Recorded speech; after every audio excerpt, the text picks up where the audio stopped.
Boa noite a todos, todas e todes. Nós estamos iniciando agora a nossa oitava reunião de estudos do livro Pele Negra, Máscaras Brancas, de Frantz Fanon.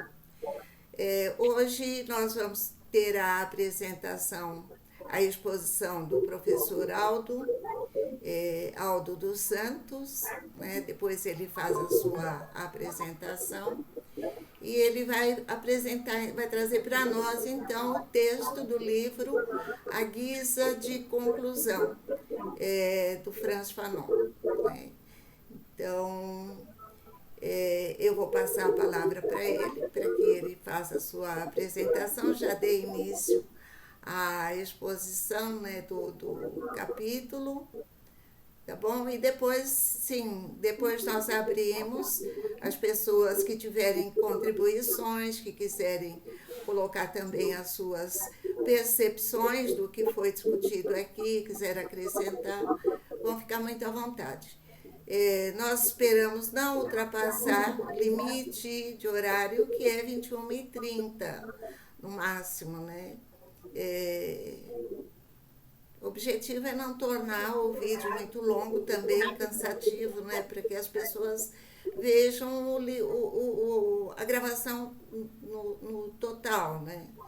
Então é isso. Então passo já a palavra ao professor Aldo para que ele dê início à sua exposição.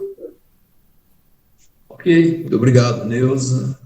Boa noite a todos e todas nesse nosso encontro semanal, né? Nessa roda de conversa virtual, que tem sido muito satisfatório para todos nós, esse debate e esses livros que nós estamos estudando. Eu confesso que eu tenho aprendido muito com essas reuniões que nós realizamos de forma capilarizada, de forma socializada, onde todos e todas, né, na medida das suas limitações, apresentam suas contribuições e, ao mesmo tempo, todos estudamos.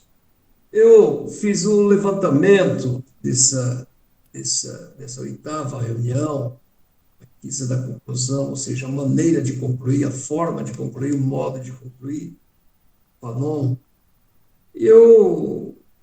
que está previsto na página 211 a 222 do livro base, do livro do PDF que foi disponibilizado para todos aqui deste grupo. Mas eu pensei de como poderia trazer uma coisa leve, direta e objetiva em relação a essa temática. Eu fiz um levantamento, além da leitura do texto, que eu fiz uma síntese também. Não sei se vai dar tempo para apresentar a síntese do texto que eu fiz, mas eu trouxe um pequeno vídeo, para poder contribuir com a nossa percepção, com a nossa leitura, porque trata exatamente de Fanon e trata deste livro. Então eu gostaria que a Neuza pudesse disponibilizar, rapidinho, viu? Vocês vão gostar, espero que gostem, vai ser extremamente importante. Você pode, Neuza, por favor, então já passa logo depois, se não estourar muito tempo, eu faço uma síntese da síntese e a gente depois abre a conversa aqui entre nós, tá bom?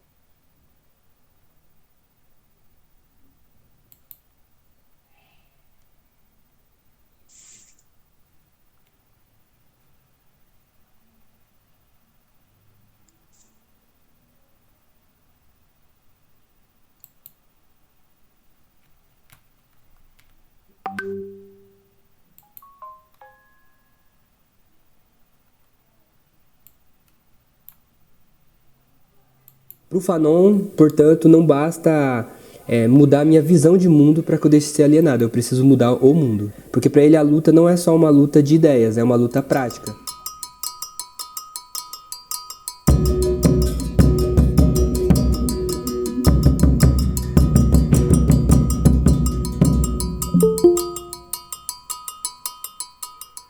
Meu nome da RG é Davidson Mendes Faustino, mas eu sou conhecido como Davidson Incossi.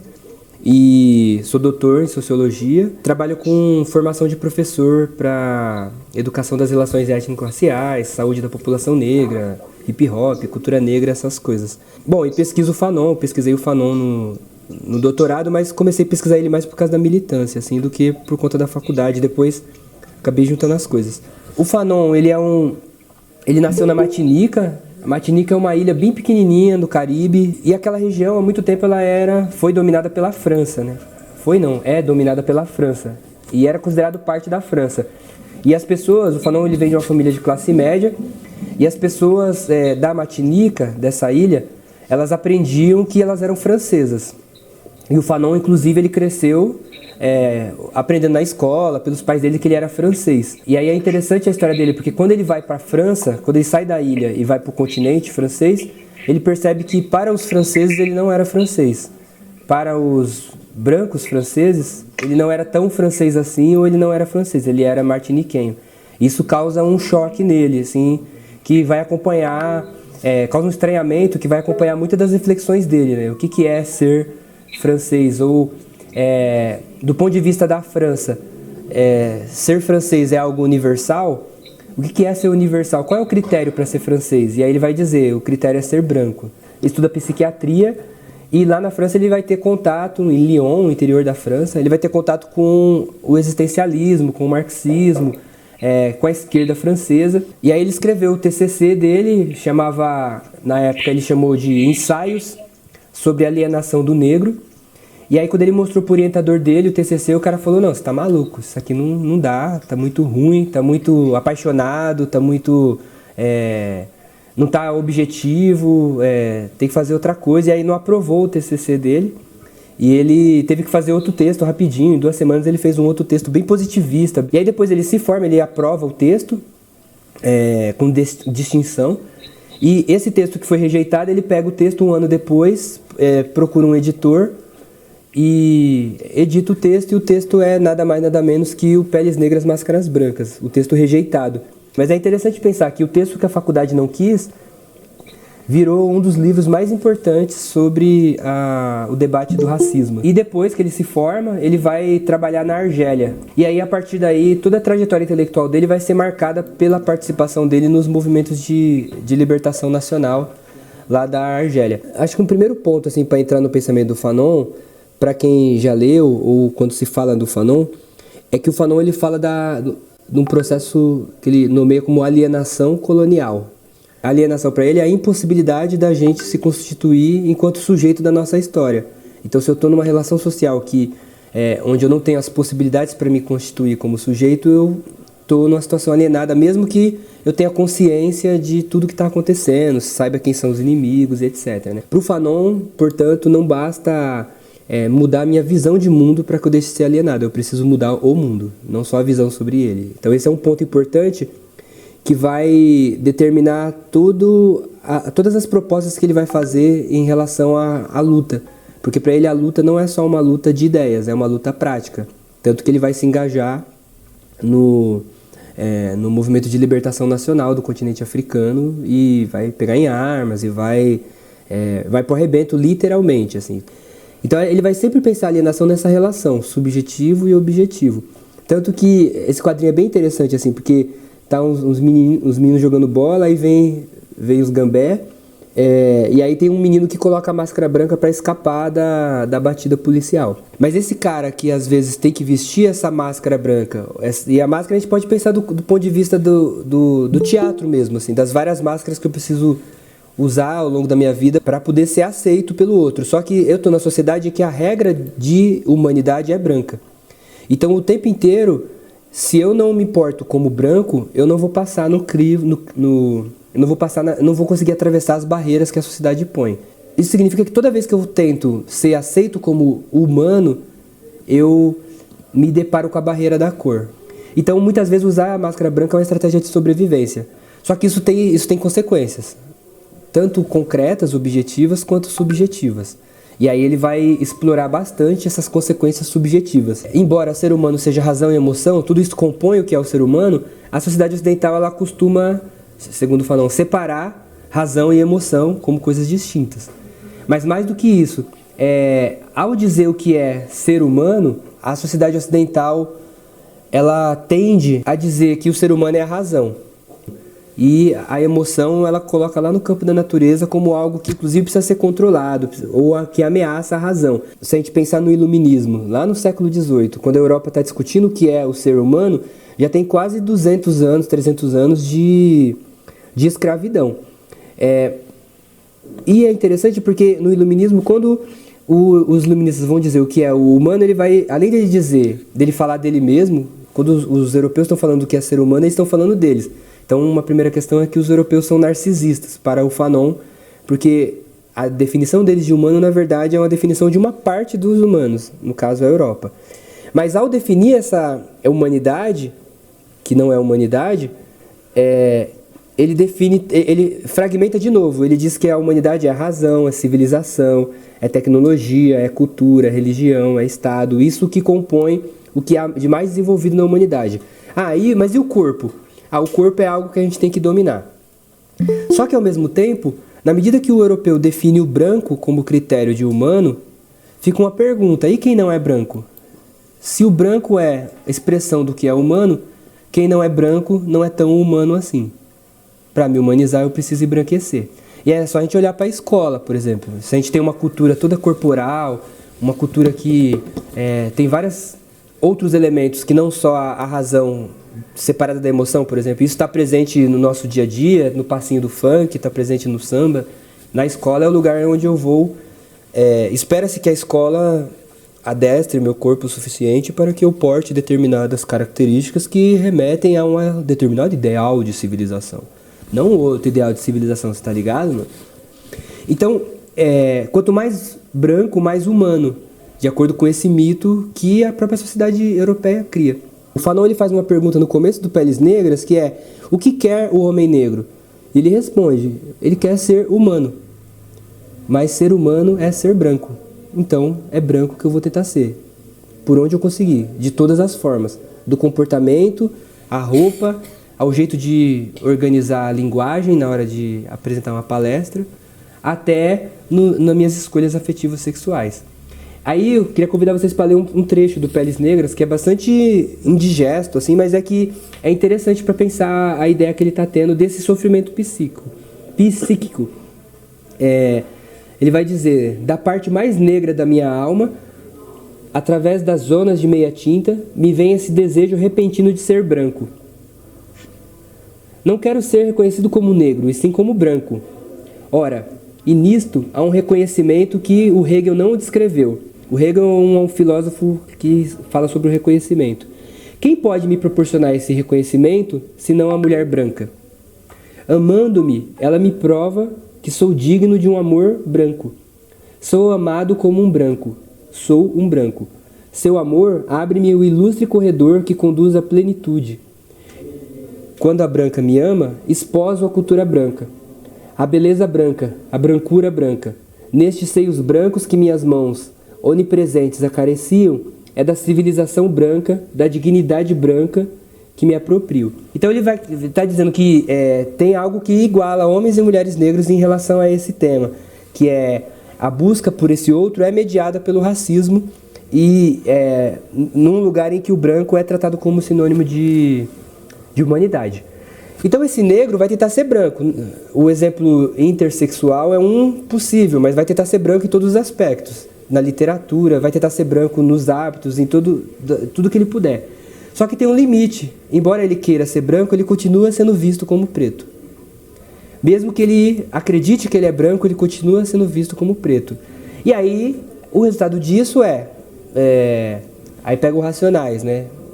Na abertura lá na música Vida é um Desafio, do show lá do Sesc, que ele fala: tem que acreditar.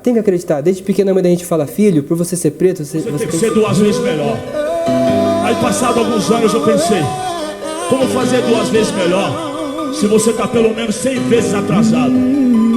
Pela escravidão, pela história, pelo preconceito, pelos traumas, pelas psicoses, por tudo que aconteceu. 2 vezes melhor como?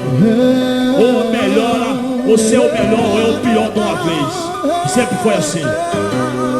Você vai escolher o que estiver mais perto de você, o que estiver dentro da sua realidade.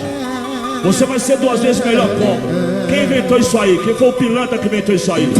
Acorda pra vida. Pai. É necessário. Aí vem a música. mas você vai fazer o que está ao seu alcance. Algumas pessoas vão perceber que, por mais que ela tente ser negra, ela não vai conseguir. Outras não. Agora, tem os caras que, depois de amar muito o mundo branco, eles vão perceber que eles não são aceitos. E aí eles vão, com a mesma energia que ele destinou esse amor ao mundo branco, vai virar ódio ao mundo branco. Ele vai odiar com toda a força do coração, na mesma proporção que um dia ele amou esse mundo. Pro Fanon isso é bom, porque ajuda a desestabilizar a hegemonia branca. Por outro lado, o Fanon vai chamar a atenção que nenhuma luta política se faz pelo ódio. E esse ódio, ele também impede esse movimento de perceber que esse outro também tem coisa minha. Assim como o branco, quando ele separa e diz assim, que tudo, que a agressividade, que o corpo, que a barbárie não é dele, é do outro, ele deixa de ver coisas dele e transfere para o outro. Quando o negro passa a ter ódio do branco, ele passa a ver o branco como depositário de todas as agressividades e não percebe que ele também é sujeito do processo. Mas ele vai falar, se esse negro movido pelo ódio, ele vai ter a tendência também a não se perceber como sujeito e vai tentar explicar todos os conflitos como culpa do outro. E não perceber onde ele também está errando, onde ele também pode ser diferente. Então, é necessário superar esse ódio. Para além disso, há um risco que o Fanon vai alertar, que é o negro aceitar essa divisão que o branco criou. O negro é emoção e o branco é razão. Só que o branco diz que a razão é superior à emoção. Aí ele fala assim, é perigoso, e ele está olhando isso lá na França, os negros só inverterem. O negro continua sendo emoção, o branco continua sendo razão, mas agora a emoção é legal. O gringo não sabe sambar. Eles nunca vão saber o que nós sabemos, porque nós temos a ligação com a terra. Para o Fanon, quando eu dou risada do gringo que não sabe sambar, eu estou dando risada do preto que não sabe filosofar. Outra coisa que ele está preocupado é que os debates sobre a identidade faz com que cada um valorize o seu pedaço e trate o outro como ameaça ao seu pedaço. Então, lá no caso argelino, por exemplo, você tinha os muçulmanos, você tinha os ateus, você tinha os judeus que estavam lá, você tinha os berberes, você tinha os caras que cultuavam as religiões tradicionais, que a gente poderia comparar com o candomblé.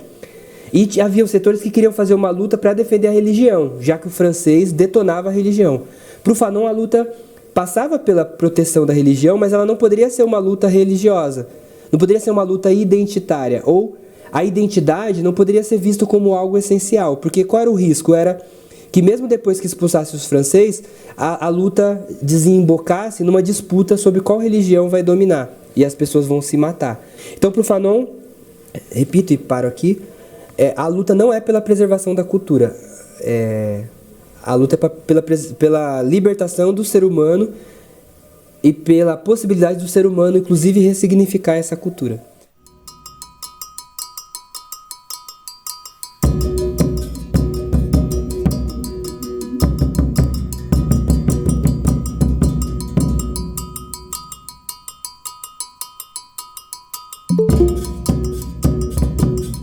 Numa linguagem fanoniana, se a gente não conseguir, é fundamental pensar as identidades, é fundamental ter o feminismo negro, é fundamental pensar a parte. Mas se o debate da parte não é pensado com algo mais além, que para o Fanon é o humanismo, a tendência é a gente ficar disputando entre os pequenos, enquanto os verdadeiros inimigos ficam bem à vontade, inclusive manipulando esses rachas à mercê.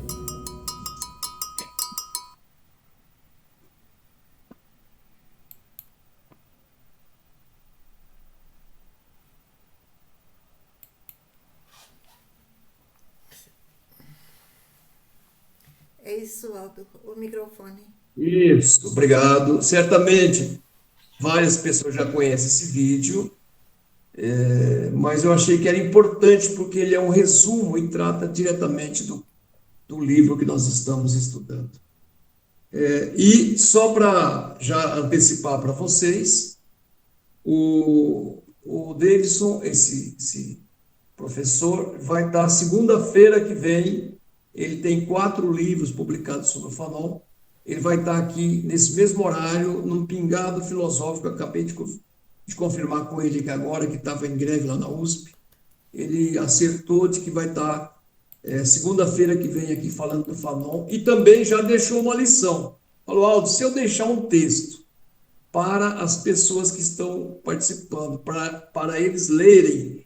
Você acha que eles vão ler? Eu falei, claro que vão ler. Manda o texto que eu vou passar para o pessoal daqui a pouco. Eu passo o texto para vocês, que eu não tive tempo de fazer isso. Eu passo para a Neuza e a Neuza passa para todo mundo.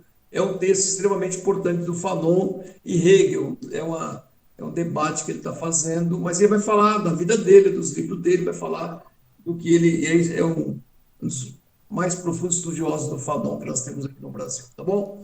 Gente, Aldo, só uma partezinho.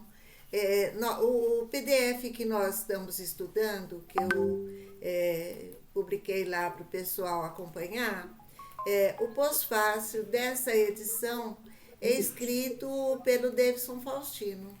Então, se vocês quiserem dar uma olhada lá no final do texto, tem o texto dele falando a respeito dessa obra. Só isso. Então, obrigado, Neuza. Então, assim, já está acertado que hoje nós encerramos essa parte, mas vai ter a continuidade com o escritor. Ele tem livro do Fanon, tem 4 livros do Fanon. Então, a semana que vem nós vamos fechar com a participação dele aqui conosco, falando e também depois dialogando, tirando dúvidas em relação à exposição dele. Eu juntamente com a Neuza, principalmente, nós fizemos uma transcrição deste vídeo, que tem um conteúdo vasto, extremamente importante. A transcrição, se vocês quiserem, depois nós podemos disponibilizar para vocês. O vídeo também vamos postar aqui para quem quiser depois usar em sala de aula, que eu acho que o material dá para usar de forma significativa. Eu fiz uma síntese dessa exposição dele, mas não vai dar tempo para falar sobre essa síntese da exposição dele, porque me parece que é tranquila, que todo mundo aqui tem condição de levantar os pontos que ele apresentou aqui na sua exposição, através do vídeo. Mas eu fiz uma rápida conclusão, ou então uma síntese muito rápida da página 211, 222. Eu espero, Deus, aqui dentro de 5 minutos eu consiga fazer, para nós abrirmos a palavra aqui para não estourar o tempo, que já são 20 horas e 4 minutos. Então, veja, o que ele parte, então, do pressuposto. Não sei se vocês chegaram a ler o livro. Na página 211, nós vamos deparar primeiro com o texto do 18 Brumário, né? Um texto do Marx, que é do 18 Brumário, que é um livro importante. E quem não conhece esse livro ainda, precisa ler, porque o 18 Brumário de Luiz Bonaparte, onde desenvolve as teses fundamentais do materialismo histórico, da teoria da luta de classe, da revolução proletária, da doutrina do Estado e o conceito de ditadura do proletariado, dentre outros temas, digamos assim, que são centrais no debate da luta de classe, do processo histórico, do enfrentamento histórico.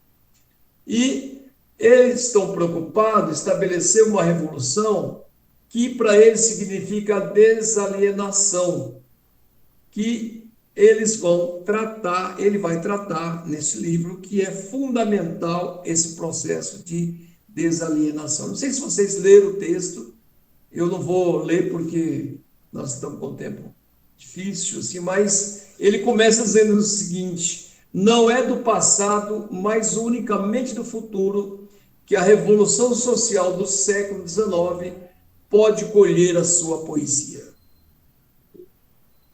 Então, eu tenho outra parte, deixo para vocês depois dar uma lida. E ele vai, com isso, estabelecer uma ruptura com o determinismo histórico. O determinismo histórico, ele vai dizer o seguinte, né?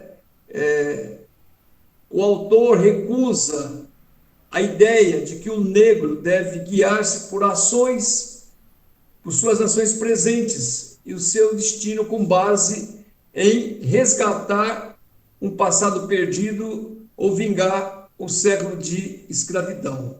O passado não deve fixar o homem. O que significa esse determinismo histórico?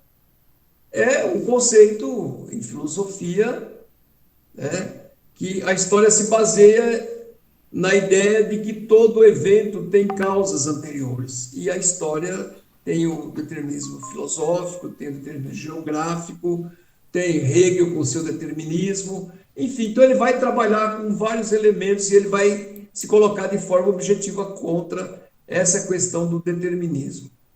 Ele vai tratar da pluralidade da alienação e a luta material. O que é alienação para ele, como diz o próprio autor e o próprio vídeo? Alienação é a impossibilidade da gente se constituir enquanto sujeito da nossa história.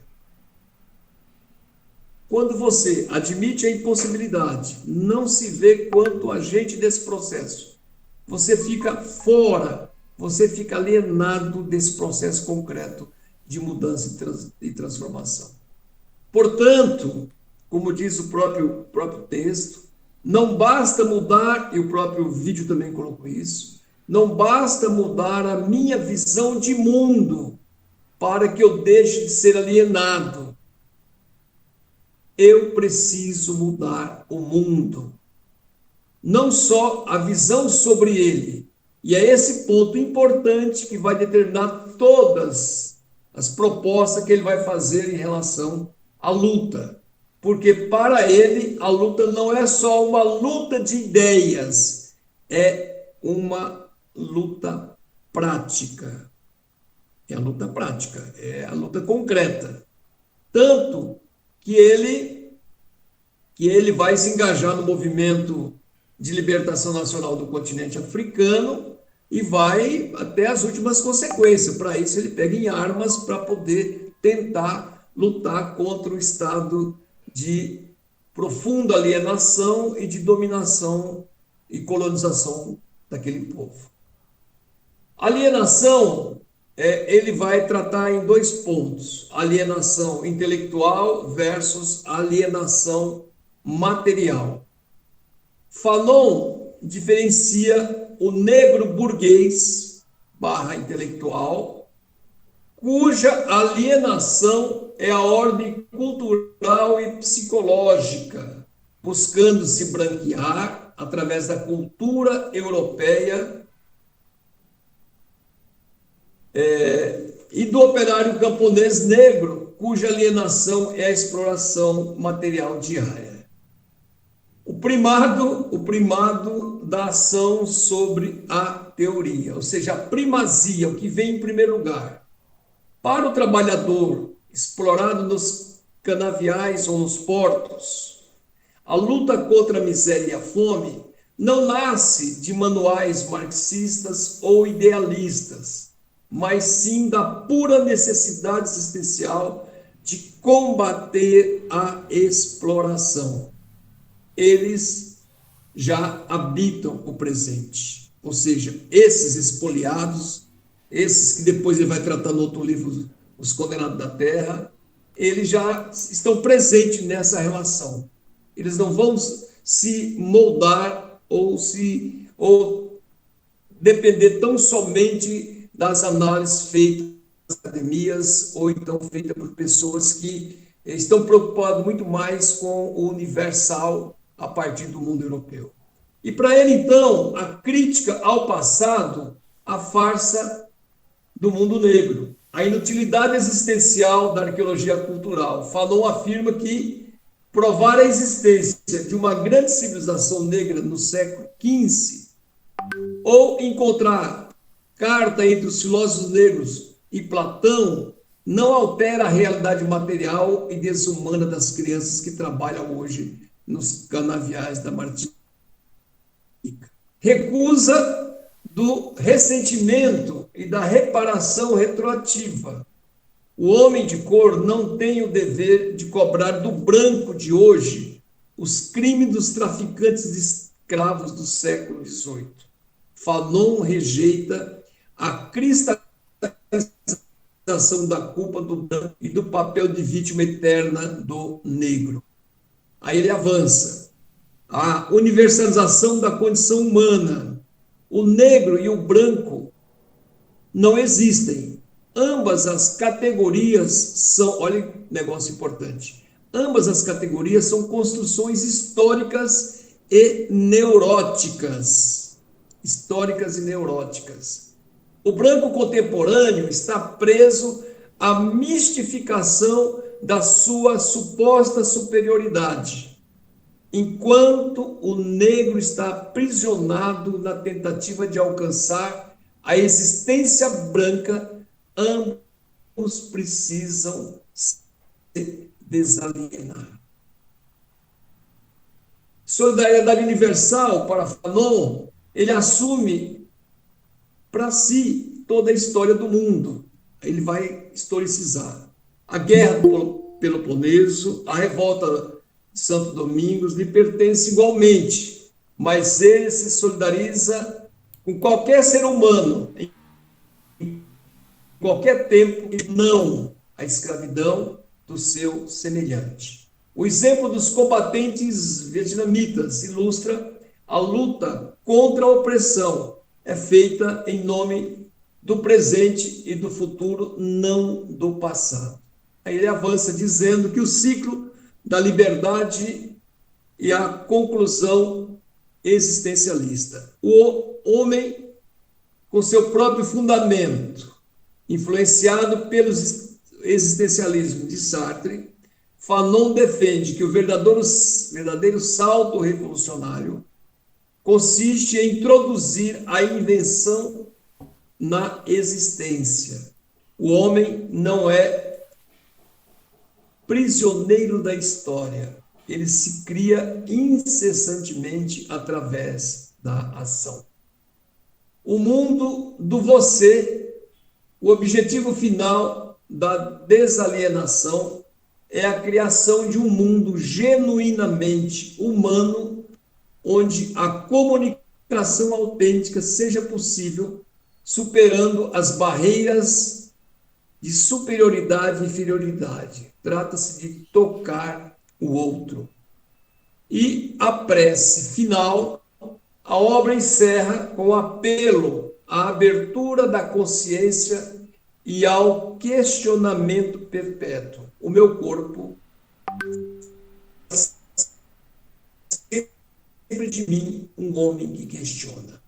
Qual que é a ideia central neste capítulo? A desalienação não é o retorno a uma essência negra perdida no passado, mas é um ato de liberdade radical no presente, voltado para a construção de um futuro descolonizado, onde o homem não escravize o homem. Ele conclui, então, nós podemos concluir, então, com essa premissa de que a desalienação não é o retorno a uma essência negra perdida no passado, mas um ato de liberdade radical no presente, voltado para a construção de um futuro descolonizado, onde o homem não escravize o homem. É isso. É um pouco a contribuição da 211 a 222. Muito obrigado, Aldo. Muito bom mesmo. Está aberto. Nós vamos fazer o seguinte, como temos feito, vamos dividir em blocos, e aí abro a palavra para 3 pessoas, devolvo para o Aldo, depois a gente abre para mais 3, tá bom? Então, João Batista, depois o Paulo. João Batista. Seu microfone está desligado. Pronto.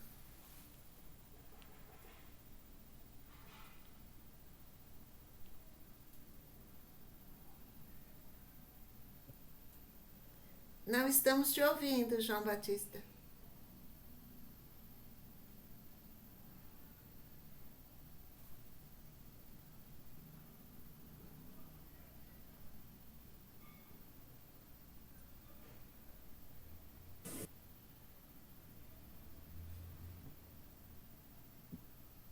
Posso passar? Eu passo para o Paulo enquanto você organiza? Tudo bem?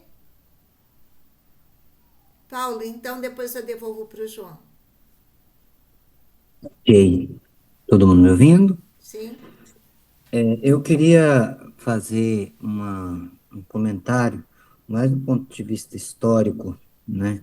O professor Aldo foi muito feliz na questão do Bonaparte, né?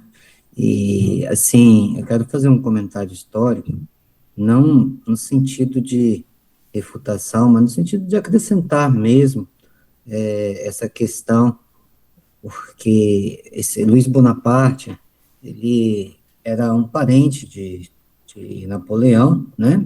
Ele reinstaura um governo autoritário. Esse governo autoritário também leva a um certo crescimento econômico na França daquela época, né? O período vai terminar com uma guerra prussiana, né? Russo-prussiana contra a França, e que vai redefinir o quadro da França. E se você pegar mais adiante, Marx vai chegar a elogiar as comunas de Paris que vão se formar logo depois desse período. É importante salientar também que, nesse período, havia uma fragmentação burguesa, uma fragmentação também entre os camponeses. Essa questão ela é muito importante a gente pensar, porque quando Marx escreve o livro, ele vem trabalhar essa perspectiva, né? Essa perspectiva. Então,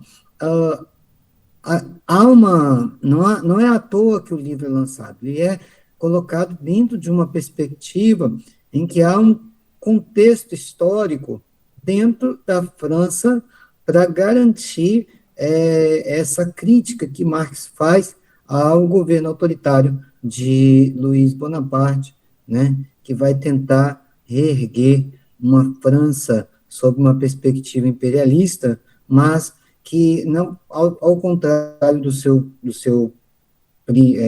tio, né, ele não vai tentar uma política expansionista no sentido de, né, ou pelo menos ele não chegou de forma bem contundente, mas a princípio não vai aprofundar, ele perde a guerra e logo depois a França cai, então, numa outra forma de governo. A França republicana cede lugar ao autoritarismo de Luiz Bonaparte. Era mais ou menos isso, professor. Não sei se eu ajudei, não sei se eu contribuí, mas é mais ou menos para poder aprofundar nesse contexto histórico aí. Obrigado. Obrigado, Paulo. O João Batista acho que desligou. João Batista está presente? Estou aqui, dá para me ver? Ah, sim. Pode falar, João. Pronto, assim, o que eu tenho a contribuir é mais uma questão de pergunta, né?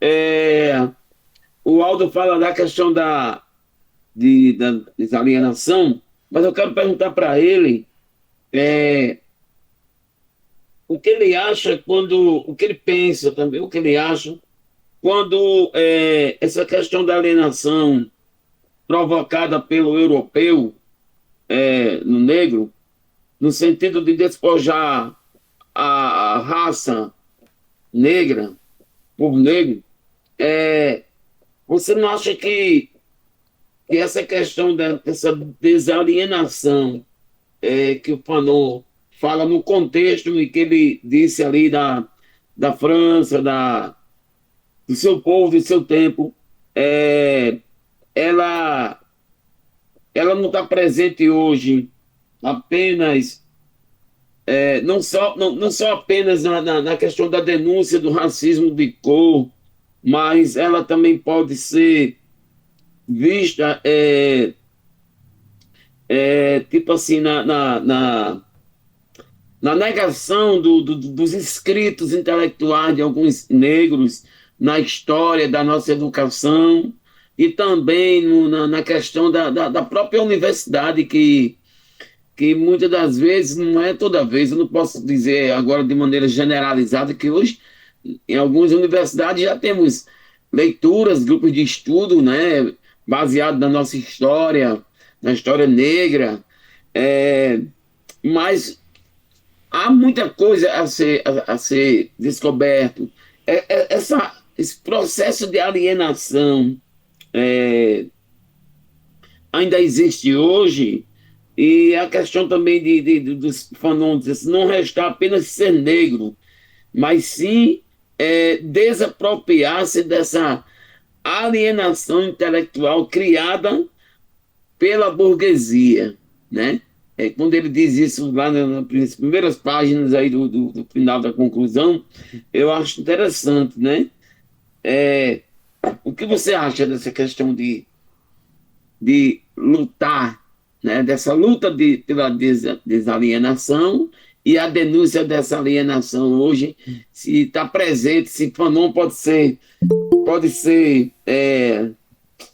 é que se diz, endossado, né? Endossado nas nossas lutas de classe, já que ele falou que o sentido marxista não é muito exposto, porque o marxismo fala muito da questão da exploração, da fome, da miséria, da luta de classe, mas não toca na questão do negro, né? Mas eu prefiro o Fanon do que o Marx nesse momento. Mas é isso que eu estou perguntando para vocês. Se você não entendeu, eu falo de novo. Valeu, Waldo. Obrigada, João Batista. Manuel, professor Manuel.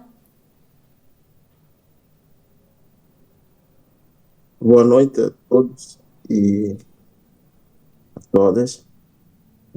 Eu falo, Aldo, mais uma vez, parabéns aí pela exposição. A minha ausência esses dias deveu-se a um acidente que eu tive e estou ainda em fisioterapia no pé. Eu falo, estou na live, mas com uma ligeira dor ainda, porque há pouco tempo estava fazendo gelo, mas já estou melhorando. Eu não consegui me conter, Aldo, porque a tua conclusão é como se fosse a síntese da obra Crítica da Razão Negra, né? Esse Fanon, que é lido por vários autores. A vantagem de Fanon é o cara que tanta gente escreveu sobre ele. Mas a pergunta que eu queria fazer, Aldo, é como na conclusão dele, me parece que esta obra, ela mistura a autobiografia, a vivência, a experiência prática. Como ler Fanon e não estar em crise, né? Porque eu defino este livro como de um humanista, né? É um cara que, do ponto de vista, as posições dele são muito radicais, talvez pela jovem idade com que ele escreveu.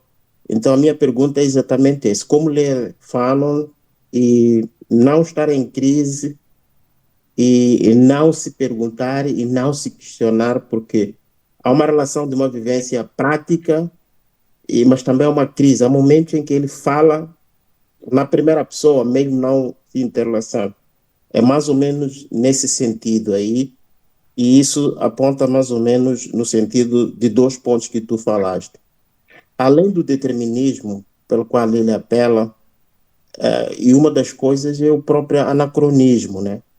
São essas crises que esse livro, que ele vai apelando, quase que ele antecipa a crítica que há de vir sobre ele. É mais ou menos isso. Não sei se não chega a ser uma pergunta, é mais um comentário de provocação, de uma crise que eu ainda tenho, de não saber ler Fanon, porque, tal como muitos aqui, conheci através de autores. É diferente de livros que a gente lê na primeira pessoa, a gente tem a nossa interpretação, a gente vai mudando de posições sobre ele cada vez que a gente vai lendo os seus críticos. Muito obrigado. Obrigada, Manuel. Eu passo para o Aldo, depois eu abro o segundo bloco com o Cristino. Aldo? Bom, vamos começar pela última exposição do Manuel. Primeiro, desejo estímulo melhor, Manuel. Tá bom? Espero que logo esteja prontamente estabelecido. Segundo, de que é uma autobiografia, de certa forma, sim, que não? Ele estabeleceu e os conflitos da própria condição dele, né? Na medida em que, na Martinique, eles achavam que eles eram franceses. E quando eles vão para o centro do poder, eles estão na França, em Paris, mas de qualquer forma, ou nas cidades nessas importantes, mas de qualquer forma há uma distinção pelo fato de ser negro, portanto não é considerado um cidadão francês. É claro que isso altera a psique das pessoas, dele. Ele vai fazer psiquiatria, tem uma experiência importante nos hospitais, no atendimento psiquiátrico, e chega à conclusão de que ele tem que lutar para poder libertar o continente africano. Eu acho, e para isso ele se coloca dentro da própria realidade objetiva. Eu diria que eu não tenho dificuldade de compreender o Fanon. É claro que eu não tenho o domínio total do Fanon, porque eu não sou especialista em Fanon. Mas eu já li outro livro deles, Os Condenados da Terra, já há algum tempo atrás, e eu reconheço nele, do ponto de vista do movimento negro, ele dá uma contribuição extremamente importante. Por quê? Porque ele vai trabalhar, ao mesmo tempo que ele trabalha sob a influência do existencialismo, principalmente de Sartre, Jean-Paul Sartre, que vai fazer o prefácio dos Condenados da Terra, que, aliás, vai ter uma crítica, o próprio Sartre vai destoar da própria concepção do livro, se vocês lerem, ou vocês vão observar isso, né? Tem uma crítica pública sobre isso. Mas eu entendo que o Fanon, ele demonstrou como se combate a escravidão e como se combate o racismo existente. E ele distingue entre aqueles que apenas ficam como o intelectual burguês, né, e tem toda a sua obesidade intelectual, mas ele fala o seguinte, e aquele que está lá na ponta, desassistido, humilhado, esse vai ter que resolver sua vida, e depende dele também a resolutividade da sua vida na sua ação concreta. Então, ele vai dizer o seguinte, é a primazia da prática. É a primazia. Em primeiro lugar, está essa ação concreta para poder desalienar este povo no processo do confronto da luta revolucionária. Eu acho que ele representa isso. Ele apenas não escreve para os outros fazerem. Entendeu, mano? Eu acho que aqui é um grande diferencial entre o intelectual que só lê, que estuda, que pesquisa, que devora livros e mais livros. Não, ele faz tudo isso, ele estuda a psique daquele povo atormentado porque são mandados para a guerra e ele nem sabe por que estão guerreando, né? Se você pegar alguns relatos que tem, mas ele diz o seguinte, olha, a saída que tem para combater isso é dando um exemplo também de pegar em armas para poder libertar esse povo que está vítima da colonização. Então, e por que eu digo isso? Porque ele parte de um texto clássico do 18 Brumário. Ele não está partindo de um texto qualquer, ele não está partindo de um texto, na conclusão aqui do livro, né? Ele não está partindo do texto do Sartre, que também tem uma relação militante, teve uma relação militante. Ele está partindo do texto do Marx, onde vai ter um grande impacto na vida social e na militância, ao ponto que depois vai levar, na Comuna de Paris, em 1871, o grande operariado é fazer um enfrentamento maior na França. Eles vão tentar fazer a primeira vez uma experiência do poder operário, do poder da luta e da classe, de uma maneira geral. Então, eu acho que ele vai ter um papel importante. E eu não vejo dificuldade em combinar, e aí já entra no debate que foi colocado aqui, sobre a questão entre Sartre ou Fanon ou Marx. Eu diria que não há, na minha leitura, não há contradição. Eu fico com os dois. Eu fico com os dois. Eu não vejo que um se sobrepõe ao outro. Eu vejo que um entende como esse processo revolucionário é necessário para a libertação do nosso povo. E no final do vídeo, vocês observarem que o Davis faz uma fala que é uma crítica que hoje é muito influente entre nós. Tem muita gente que acha que a saída intelectual ou a saída da nossa classe, do sofrimento, da miséria, da descolonização, ela é uma saída apenas na luta do movimento negro, ou então apenas não, na luta da mulher e na luta do movimento negro. E ele diz o seguinte, que esse fracionamento nos divide e nos enfraquece. Nos enfraquece. É importante ter sensibilidade com as questões identitárias, mas é importante também ter a dimensão da prática revolucionária na transformação do processo revolucionário. E eu acho que aí não se trata de colocar um ou outro. Eu acho interessante, acho fundamental e necessário, principalmente a partir do movimento negro, fazer essa leitura conjunta entre a luta na sua especificidade, mas a luta também para além dessa especificidade. E o Paulo traz o debate do 18 Brumário. Eu acho que é um livro clássico, entendeu, Paulo? Eu acho que é um livro que todo militante e todo ativista deveria ler. Né? Deveria ler. Mas eu já vi discursos, não, eu não vou ler o livro, porque o Marx também é europeu.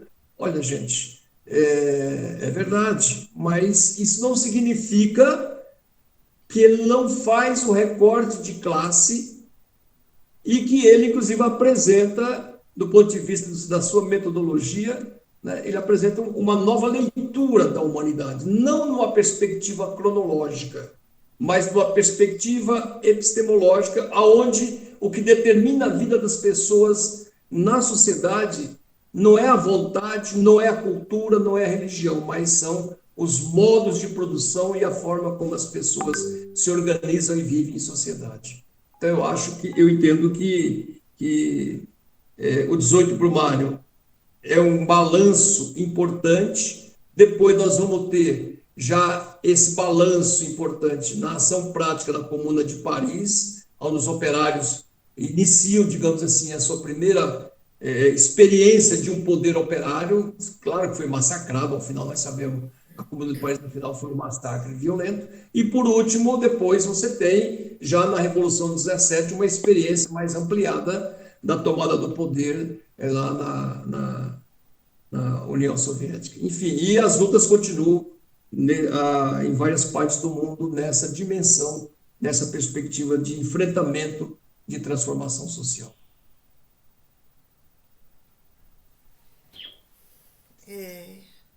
Antes de passar para o Cristino, eu quero expressar aqui também os nossos sentimentos de pronto restabelecimento, o professor Manuel, que se recupere logo, tá bom?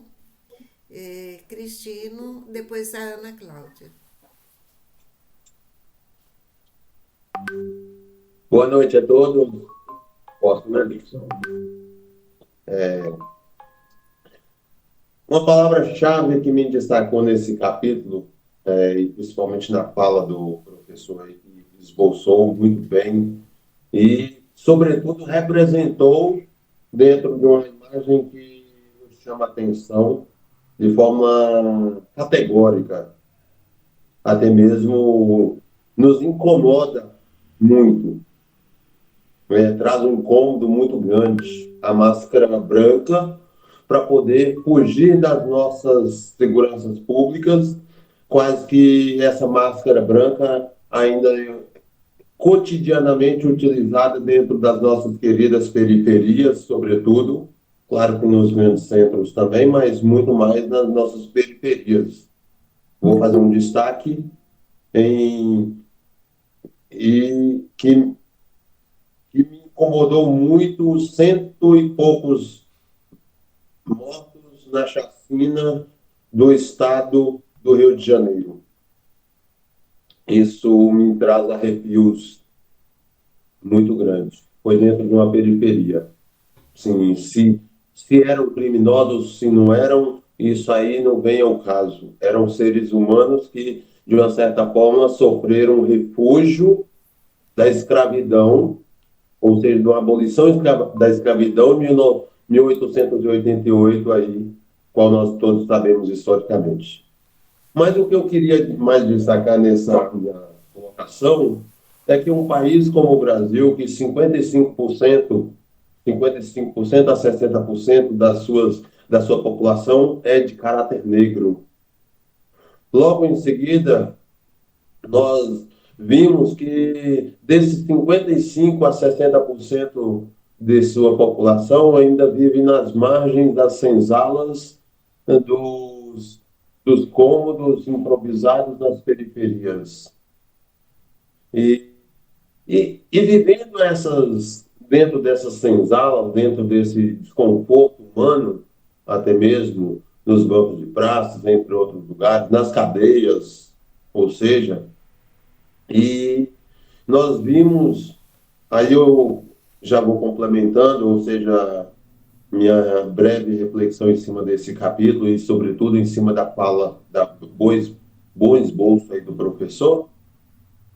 Nós vimos recentemente um ataque extremo àquilo que nós ainda tínhamos, nós temos, como refúgio para poder superar essa desigualdade de classes raciais dentro do nosso território, que são as cotas raciais.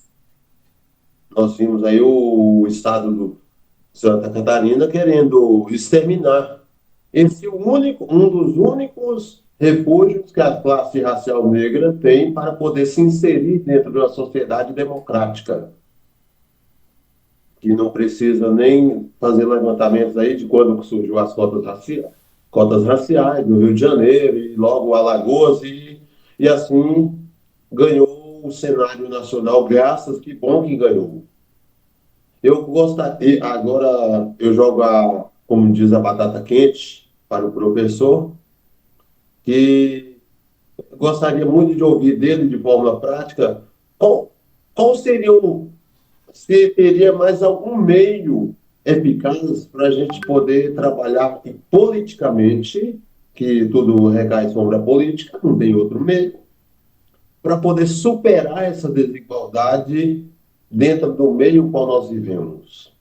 Marx trabalhou a questão do trabalho, a revolução e tudo mais, ou seja, trabalhista, assim, Hegel, a dialética propriamente humana, e sim, agora trazendo para a nossa prática, nossa, igual nós, pessoas comuns, pessoas de luta, pessoas que andam aí no campo da educação, andam no campo de vários outros meios, de uma engenharia, o chão de fábrica, o informalismo que a classe racial negra vive ainda no nosso país, por causa que eles não conseguiram inserir dentro da sociedade com substancial significado. Então, eu gostaria muito de ouvir, de forma prática, esse olhar do professor, ou seja, o olhar do grupo, assim, que seria uma luz no fundo do túnel, porque isso já perpetua séculos já.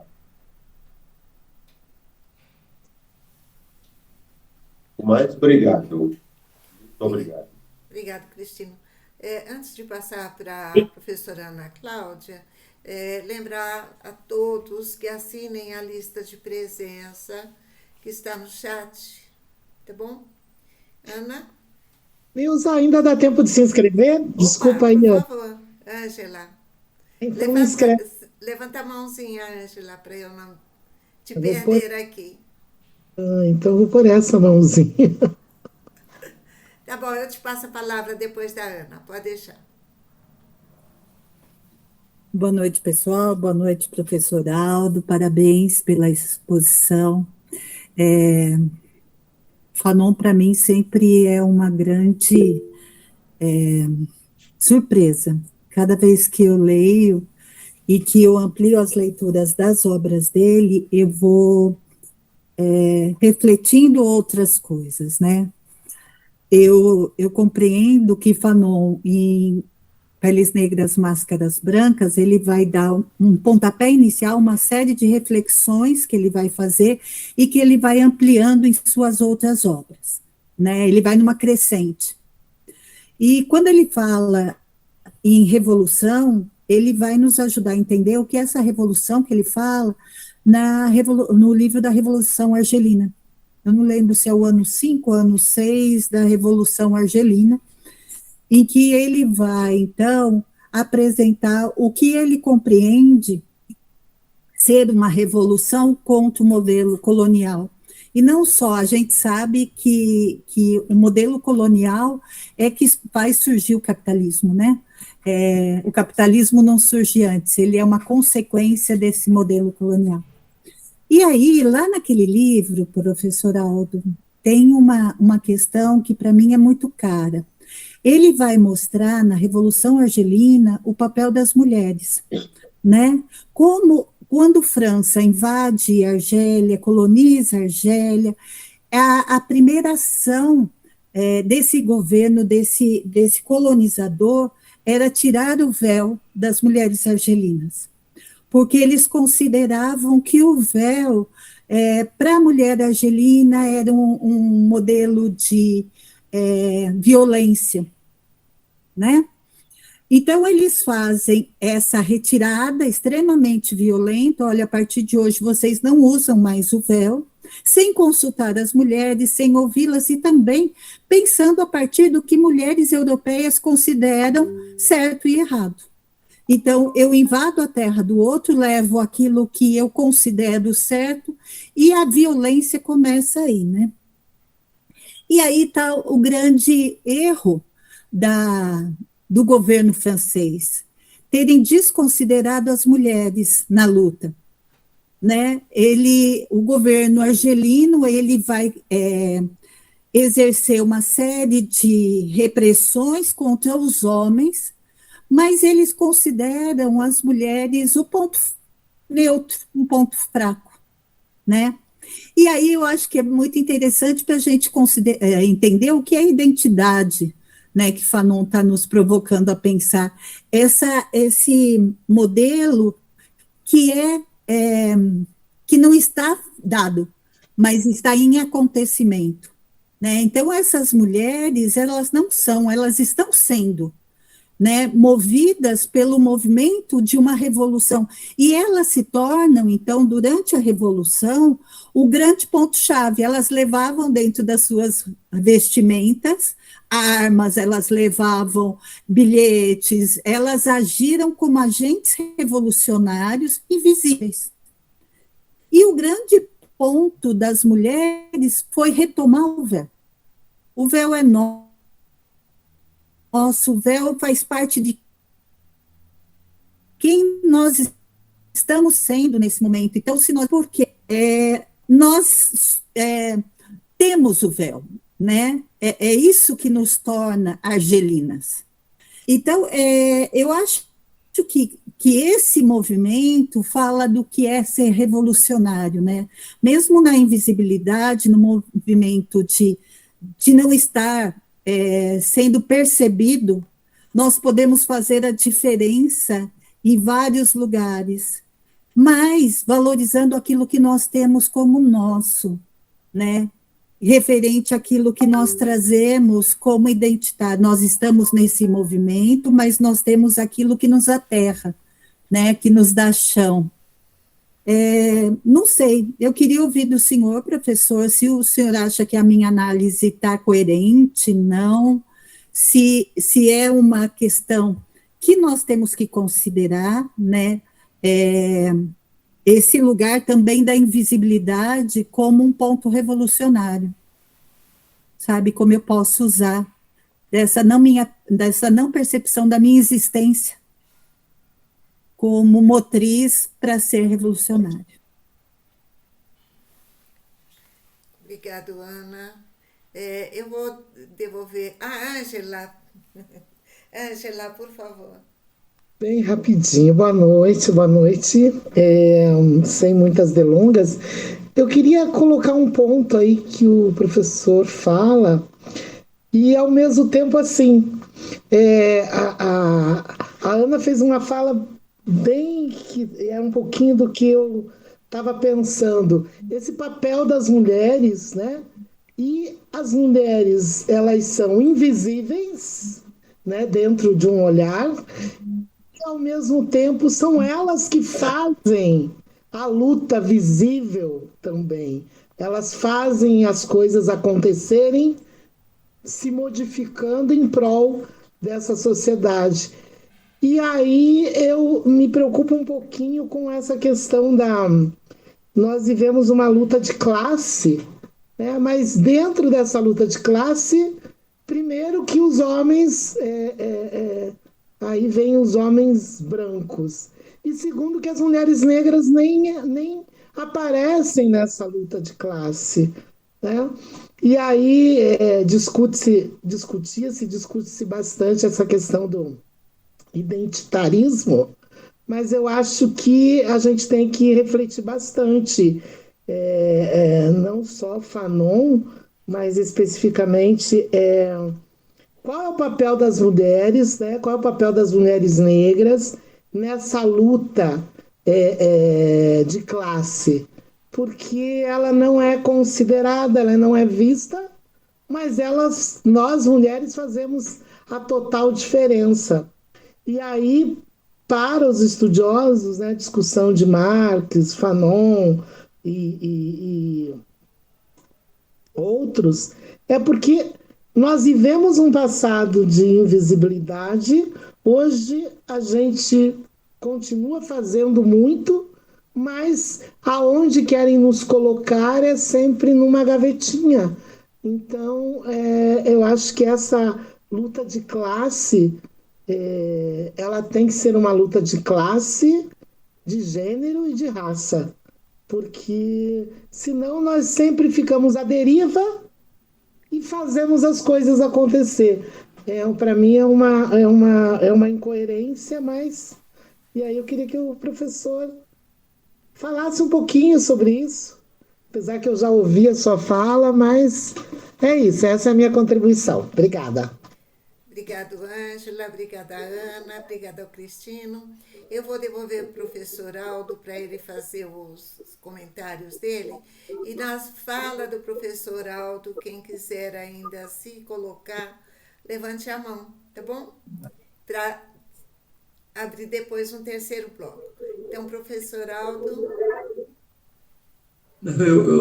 Eu estou dando risada aqui, Neuza, que você é muito, entendeu? Assim, né? Vamos quase 21 horas, falou, ó, não vamos passar de 20, 30. Legal, acho legal, mas assim, tranquilo. Não, primeiro, Cristino, eu quero dizer o seguinte, companheiro. Você pergunta como fazer concretamente diante desse debate, como mudar a sociedade, se eu entendi direito, né?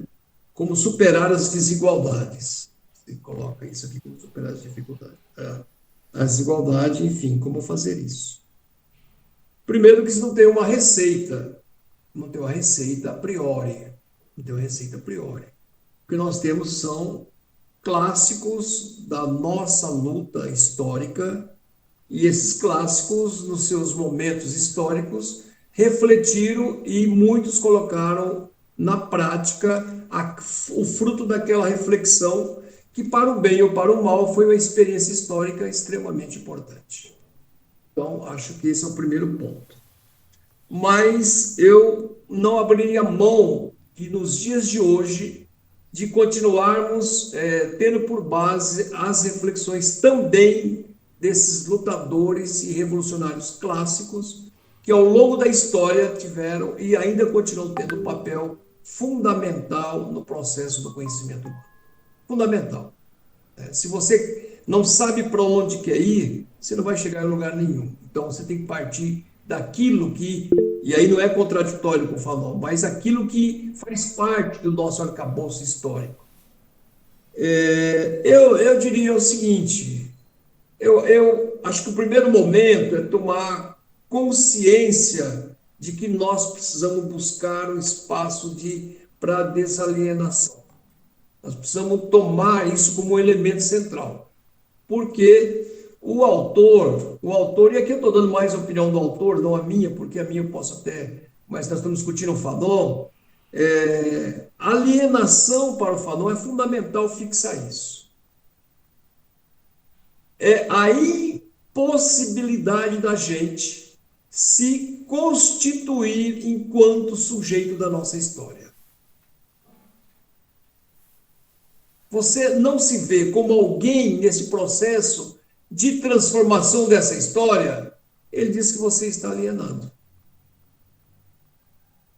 Você está alienado.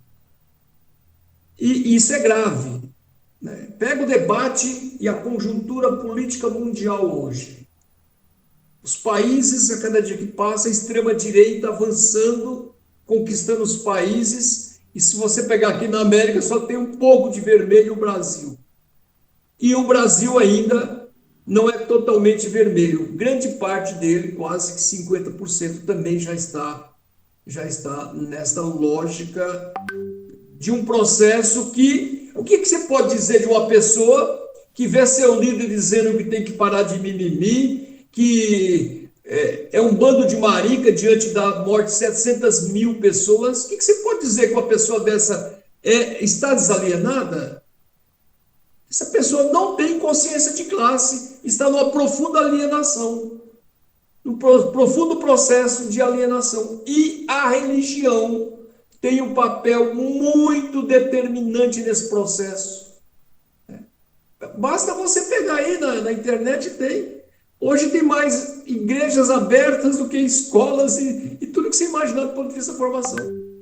A cada dia abre uma igrejinha, a forma mas isso não é à toa, isso é um planejamento de controle dos povos, de dominação dos povos, por aquilo que ele pode ser dominado, por aquilo que ele pode ser colonizado, ou recolonizado agora, inclusive, com a inteligência artificial, ou recolonizado.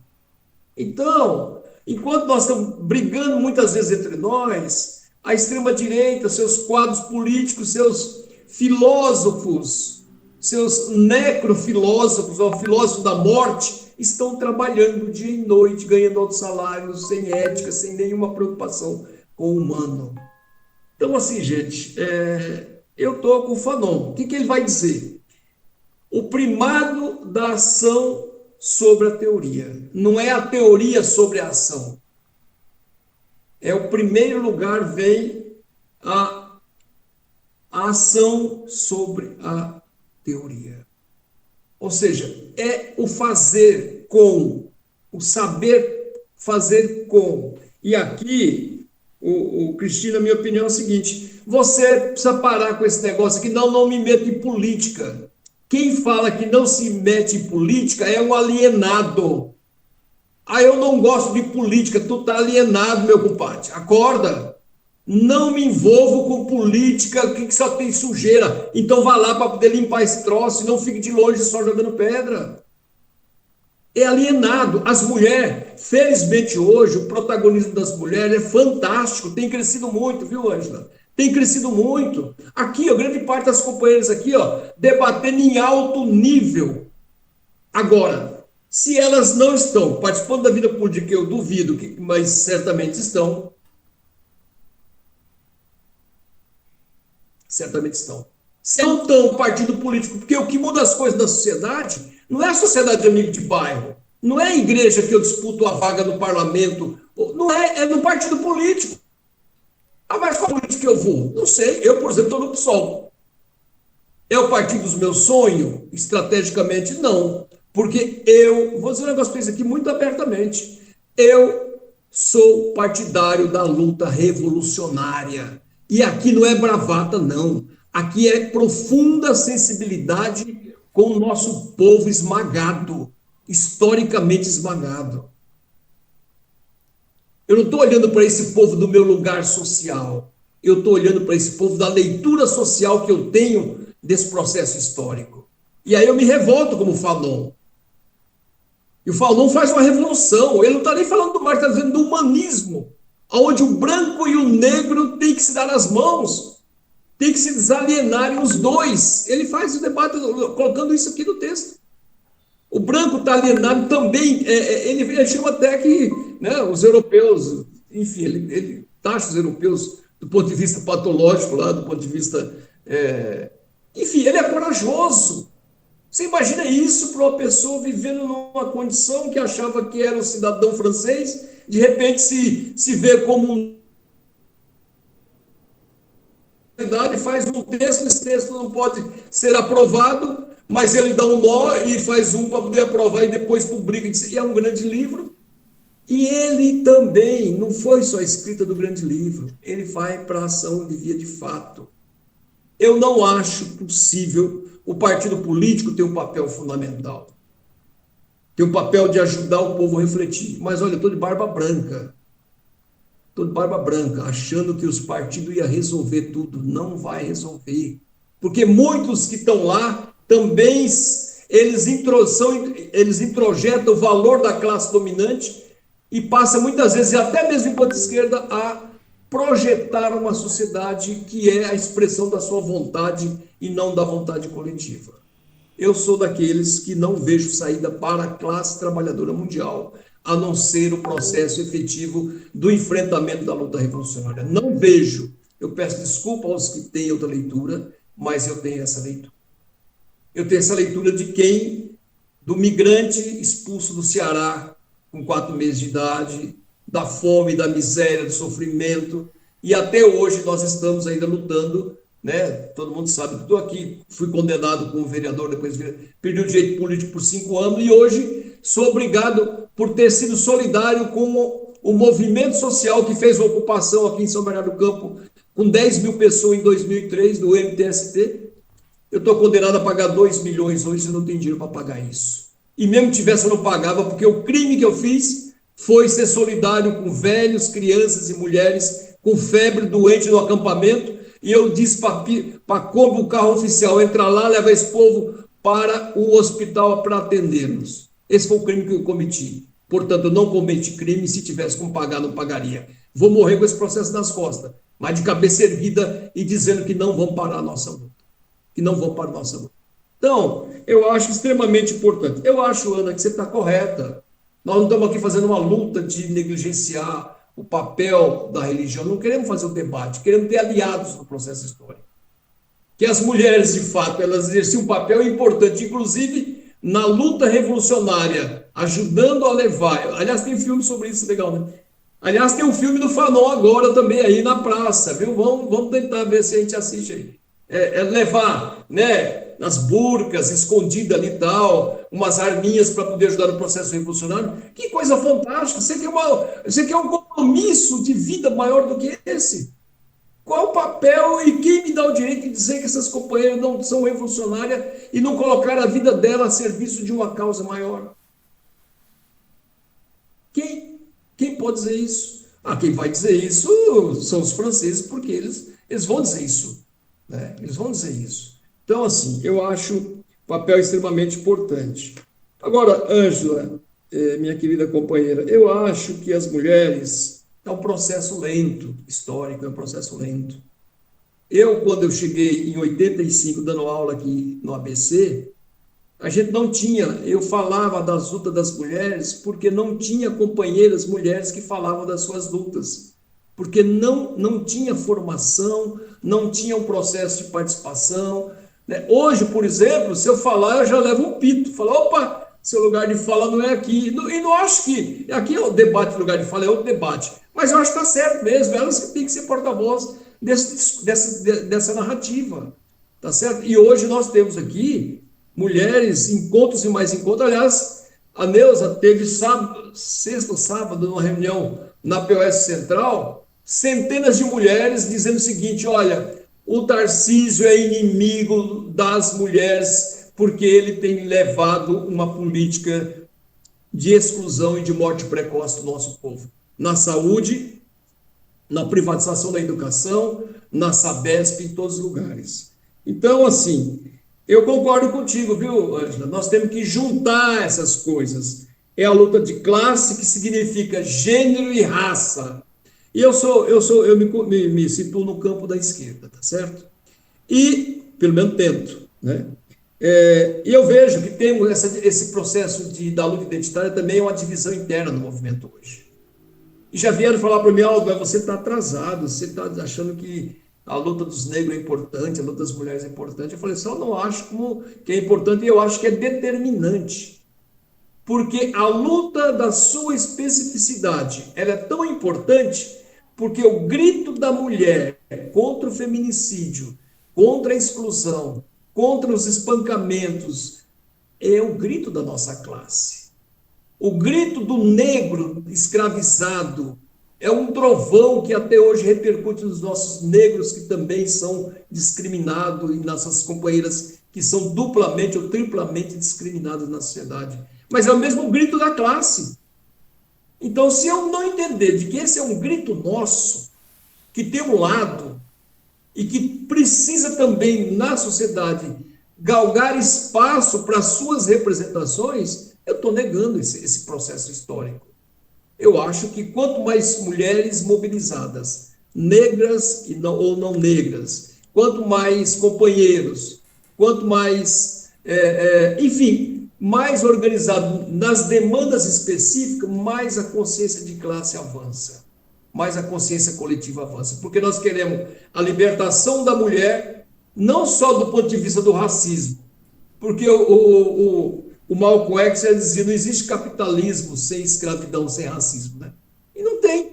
Então, para destruir o capitalismo, nós temos que fazer essa luta, combinar essa luta do avanço da consciência de gênero e etnia e, ao mesmo tempo, sacudir os modos de produção para que possamos dividir o fruto da partilha produzido pela coletividade. Eu acho que essa é uma grande possibilidade que nós temos. Então, esse debate aqui é um debate muito interessante. Aqui todo mundo está correto nesse debate nosso aqui. A Ana está correta de que essas companheiras tiveram e continuam tendo um papel determinante e altamente revolucionário. Não eram pessoas alienadas e também não vão também impedir essas pessoas o fato de ter lá um véu, ter uma forma de expressar a sua moral, o seu sentimento, a sua fé. Isso não é prioritário, isso não é fundamental.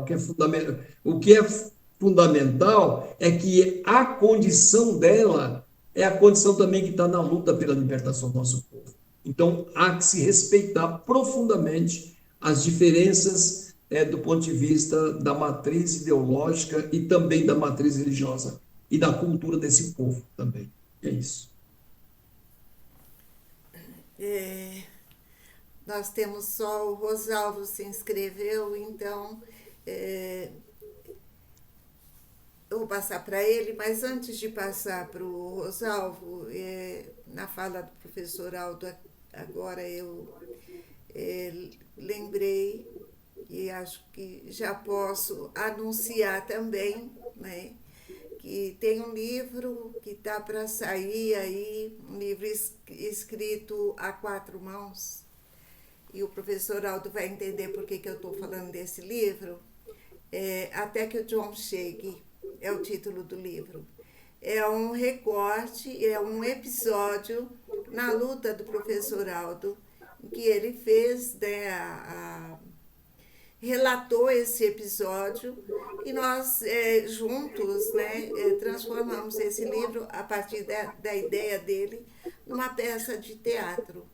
Mas fica aqui já o chamado para vocês, quando o livro for lançado, para que vocês leiam o livro, porque ao ler o livro vocês vão entender muito do que o professor Aldo está dizendo aqui, que é essa questão de luta de classe, que é o objetivo revolucionário, né, que nós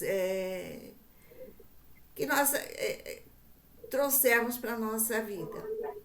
Eu acho que é isso. E sobre a fala dele, que lembrando do ato que houve a semana passada, é um movimento. Aqui tem muita gente que não é de São Paulo, inclusive é de fora do Brasil, de Cabo Verde, né? Mas nós estamos enfrentando aqui uma luta dura contra o governo do estado de São Paulo. Então, as feministas do estado de São Paulo se reuniram e lançaram uma campanha pelo Fora Tarcísio de Freitas. Então, foi um movimento muito grande, mas que não parou nesse ato que houve a semana passada. Vão acontecer vários movimentos pelo estado de São Paulo, e quando vocês, quem for daqui do estado de São Paulo, que ver esse movimento, nos ajude a divulgar e levantar essa campanha contra o Tarcísio, porque nós não podemos nem sequer pensar um segundo governo desse homem, tá bom? Então é isso, passo por Rosalvo, depois devolvo o professor Aldo fazer as suas considerações finais. Rosalvo.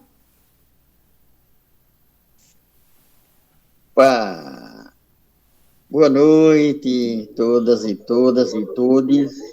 Noite. Eu quero que vocês desçam o cacete em mim. Eu acho que todos nós somos alienados, em algum grau.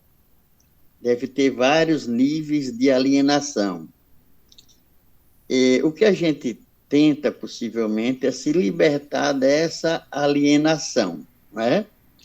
E aí, como Aldo falou, né, em relação à política, eu também não gosto de política, eu sou político.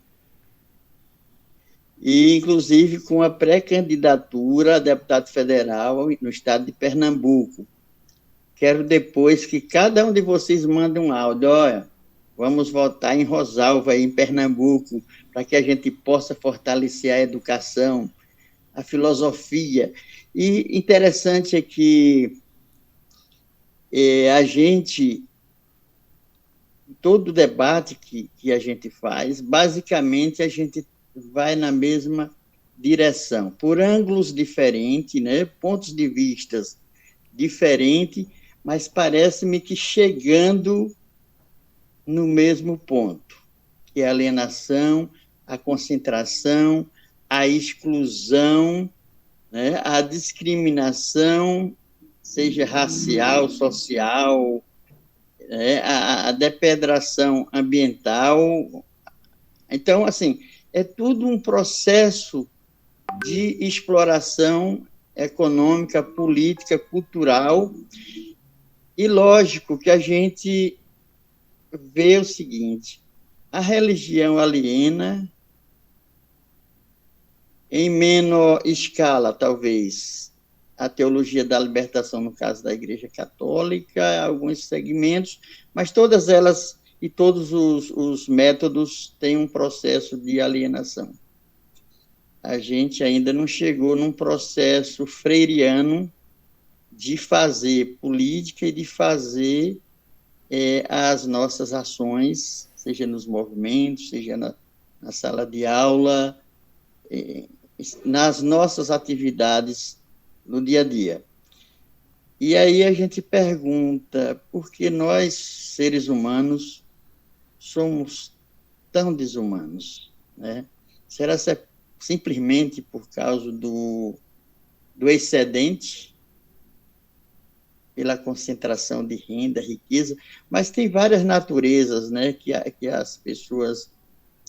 porque ser pobre não é ausência de dinheiro, não é?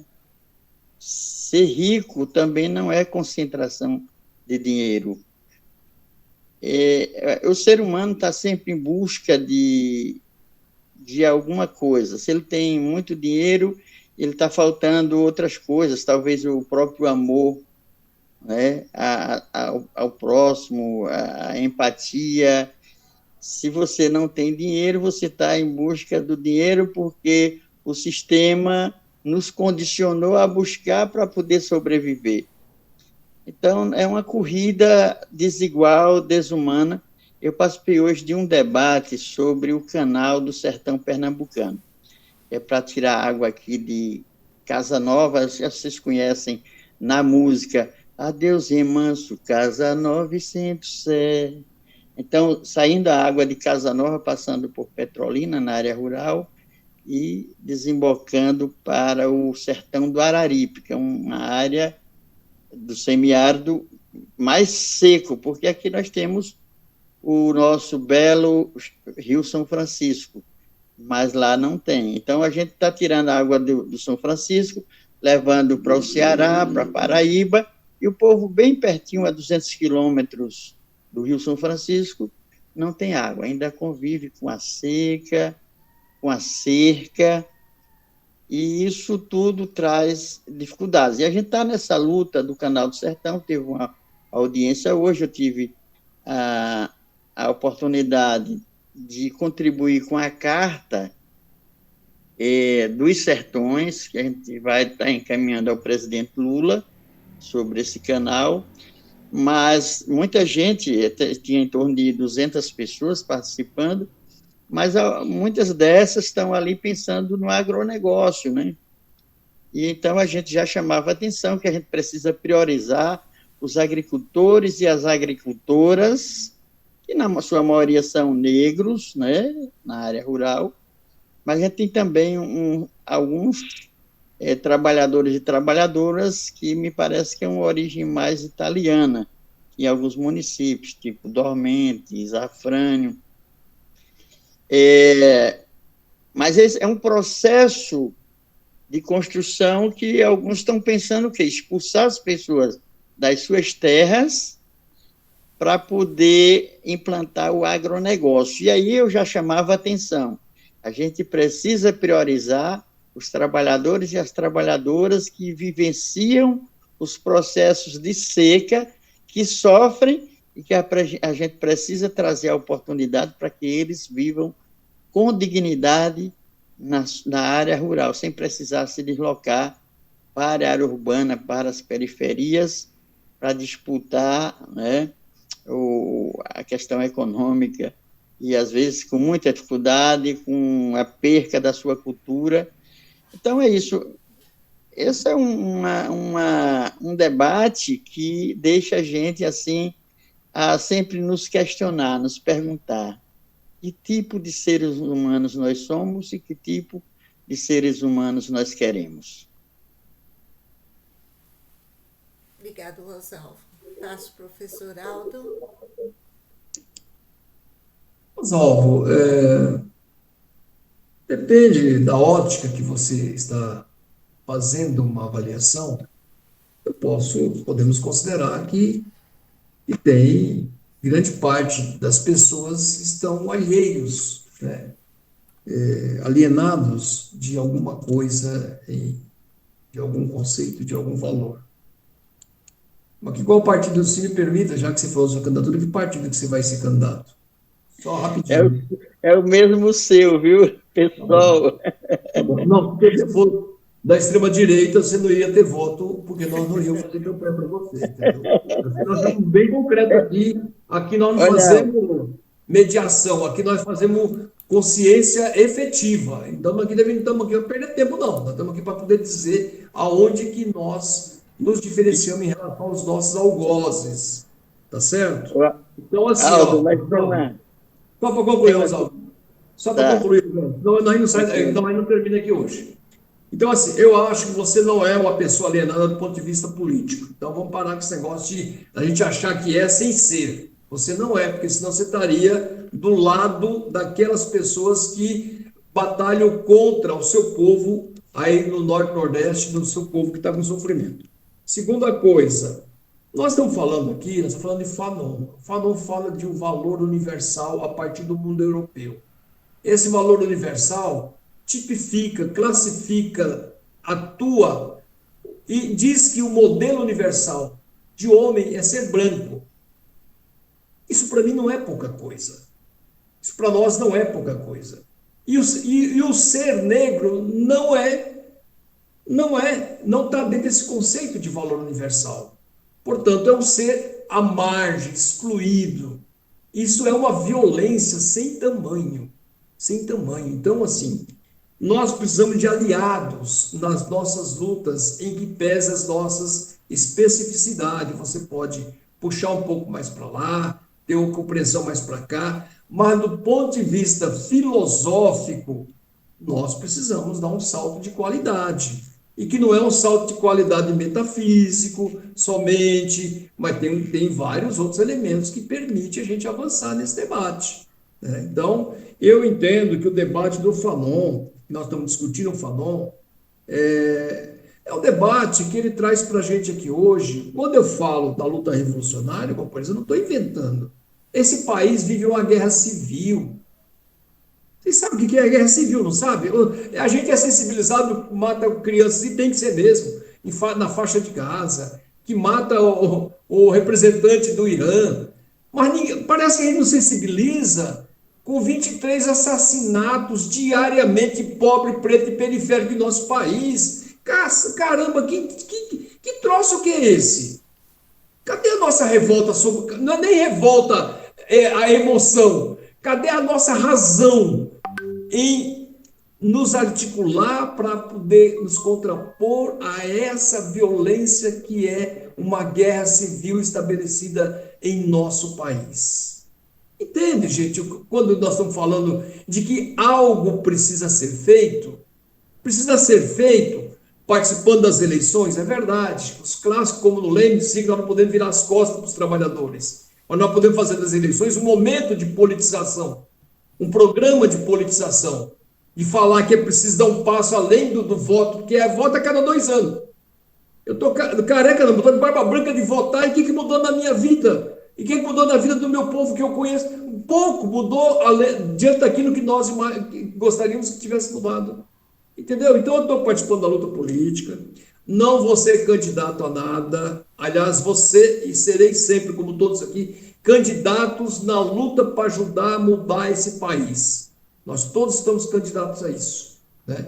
Escolhendo os representantes que possam ser dignos à altura das nossas lutas, e espero que você seja um desses também aí na vossa região. E, aliás, Neuza, se aqui no grupo ou na Profib tiver mais pessoas que são pré-candidatos, ou porque candidatura ainda não tem limites, ainda está falando e tal, se tiver, depois abrir espaço na Profib, fazer um debate político da importância que é a luta e a filosofia política, a importância que isso tem na sociedade, que, aliás, a filosofia deve cumprir esse papel de forma singular, de forma fundamental, principalmente numa divisão que nós temos hoje no país entre a extrema-direita, com seus necrofilósofos, e a esquerda com seus filósofos genuinamente que têm consciência, assim como teve Fanon. Eu acho que o Fanon pode ser um grande aliado, a leitura dele pode ser um grande aliado e um bom exemplo, não olhando para o passado. Quando o Fanon fala que não vão ficar voltado para o passado, aqui ele não está sendo contra a história do passado, mas ele está se baseando a partir do 18 Brumário, na luta de classe concreta junto com o existencialismo, que ele tinha boas relações com o Jean Paul Sartre. Então, queridos companheiros e companheiras, eu agradeço a atenção de vocês. Desculpa que nós estamos abusando da paciência de vocês, né? A Neuza que é culpada disso aqui. Fica lá e toma conversa, né? Mas, de qualquer forma, é uma satisfação imensa conversar com vocês e desejar para vocês a nossa efetiva participação. Se você não participa de nenhum grupo social, se cuida, se não está muito bem. Pode ter um pouco de alienação. Precisa participar da sociedade. Precisa estar no movimento social, no movimento de bairro, no movimento sindical, no movimento partidário, porque eu fiz todas as greves aqui em São Paulo, viu? E aí tinha os professores, quando chegava perto, quando tinha uma assembleia, não, que eu já fiz todas as greves, já fui em todas as assembleias, eu olhava para ele e falava, mas qual assembleia que você foi? Então, e era um professor crítico. Não, aí tem, né, um crítico, professor crítico, intelectual orgânico, tem várias denominações aí, entendeu? Mas que diacho de orgânico é esse? Tem uma greve da minha categoria que cuida do meu salário e eu não participo, eu fico alheio a isso? Eu fico alienado em relação a isso? Então, com as mangas regaçadas, entendeu? E pé na estrada para a gente mudar essa história. É muito longa a nossa história, mas lá na frente não vai ter a mudança sem que tenhamos a nossa participação no hoje, no cotidiano, na história da luta de classe. Boa noite a todos e todas, um grande abraço, lutas, sonhos e rebeldias que seguem, gente. Vamos lá. Tá, lembrando, pessoal. Opa, Aldo. Segunda-feira que vem, o nosso pingado filosófico do núcleo, né? Com Davidson Faustino, tá? O rapaz do vídeo que a gente apresentou no início. Tá bom? Então, segunda-feira que vem, ainda mais uma reunião. Tá? E é isso. Muito obrigada a todas, todos e todes. E até segunda-feira que vem. Lembrando que nós encerramos esse livro agora. Vamos dar um tempinho até iniciar o estudo de outro livro. Tá bom? Ô, Neuza, eu vou mandar para vocês, postar no grupo, por favor, não me faça passar vergonha. O texto que o Davidson pediu para vocês lerem, já para a exposição dele a semana que vem, tá bom? Eu vou já. Um abraço, gente. Boa noite. O vídeo. Abraço, pessoal. Boa noite. O vídeo vai passar aqui também, querido. Vou postar aqui o vídeo também. Tá bom? Aliás, passe esse vídeo na sala de aula, ele é fundamental também, entendeu? Ele é fantástico. Boa noite. Boa noite. Professora Nilza, boa noite. Onde que vai ficar disponível a gravação da aula de hoje? Olha, o mais rápido possível. Talvez na quarta. Vou ver se eu consigo. Tá bom? Se der amanhã, se não quarta. Seu microfone está desligado. Tá bom? Obrigado, gente.